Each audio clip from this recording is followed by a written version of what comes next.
Hi friends, welcome to Mystery Fellowship Online Church. As always, this is the platform you can trust. We are continuing on our verse by verse study in the book of 1 Corinthians chapter 3 from verse 1 to verse number 23. I'll only read verse 1 to verse number 5. And I, brethren, could not speak unto you as unto spiritual, but as unto carnal, even as unto babies in Christ. I have fed you with milk and not with meat, for hitherto ye were not able to bear it, neither yet now are ye able.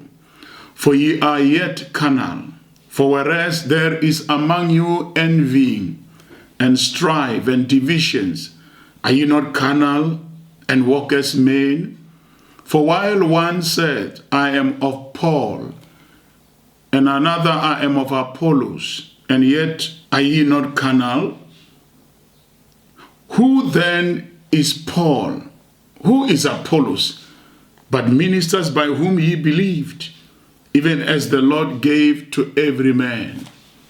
You see that? Paul here speaks to the Corinthian believers as those carnal, as babies in Christ, because their conduct does not show maturity in spiritual matters. They have not grown spiritual teeth and digestive system to handle solid stuff. They need spiritual milk. They are carnal because that is why there are envying, strife, and division among them. They live like mere men. They have factions divided into Paul and Apollos. This is carnality. Paul and Apollos are just ministers by whom we have believed, appointed by God as he does to every person. Nothing special with them. Their individual duty is to plant and to water, Paul and Apollos respectively. But the increase is by God. So Paul who plants and Apollos who waters are actually nothing without God who gives the increase. My advice to men of God all over the world, never to stress on attendance and membership. We all need that. We must just organize our work, go as clean and as truthful and spiritual as possible, and wait for the increase from God. Otherwise, you'll find yourself being taken by strange spirits. In the other side, our colleagues cruise well in terms of membership and attendance, and they grow easily like popcorns. I know how attendance affects us ministers. It has direct impact on finances and greatness or the voice of the church in our society.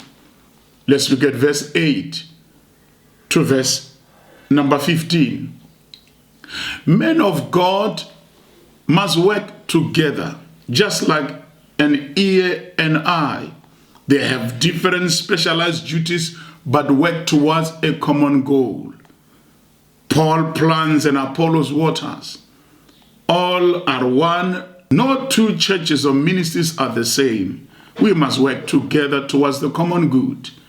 By this, I'm not in any means accommodate doctrinal heresies. Look, every believer shall appear and account before the judgment seat of Christ for our words, according to his own labor. We are the building of God, his workmanship. We work together with him. Paul is the wise master builder, who by the grace of God laid the foundation for the BOC. We as ministers, as believers, must be careful how we build thereupon. The foundation is Jesus Christ, and there is no other foundation. Our work which is built upon Christ shall be quantified into gold, silver, precious stones, wood, hay, and stubble. The fire will reveal what sort of work that is. You can see that the fire will burn up wood, hay, and stubble. So those whose work is quantified into these will suffer loss, and those whose work is quantified into gold, precious stone, and silver shall remain and be awarded. You see that? You will notice that by mere fact that you are at the judgment seat of Christ, it means you are saved. Just like a person saved from the fire. Because salvation is by faith in the DBR. Even though you suffer loss or get no reward, you will still be saved. Let's look at verse number 16 to verse number 23. Our bodies are the temple of God, the building of God where the Spirit dwells. How do we defile the temple, our bodies? By rejecting Christ. When the Spirit is not in the body is defiled, and God shall destroy it at the end. Matthew 10:28. And fear not them which kill the body, but are not able to kill the soul, but rather fear him which is able to destroy both the soul and the body in hell. Do not be deceived, my good friend. To be wise in the things of God, you need to be a fool first, so that you may be wise. Paul quotes in Job 5:13, he taketh the wise in their own craftiness, and again that the Lord knoweth the thoughts of the wise, that they are vain. Brethren, please be careful about those intelligent, sophisticated, scholastic people around you who seem to make sense with their human intellectual capabilities. Their craftiness shall come to naught. You have heard how the wise ridicule God, especially in social media, making him look foolish and irresponsible. Do not be taken by such, my good friends. We should not put our trust on anything, be it Paul or Apollos or Cephas, world, life or death or things present or things to come, because all things are ours. We are of Christ, and Christ is of God. You see that? Hope you find this beneficial. Please subscribe.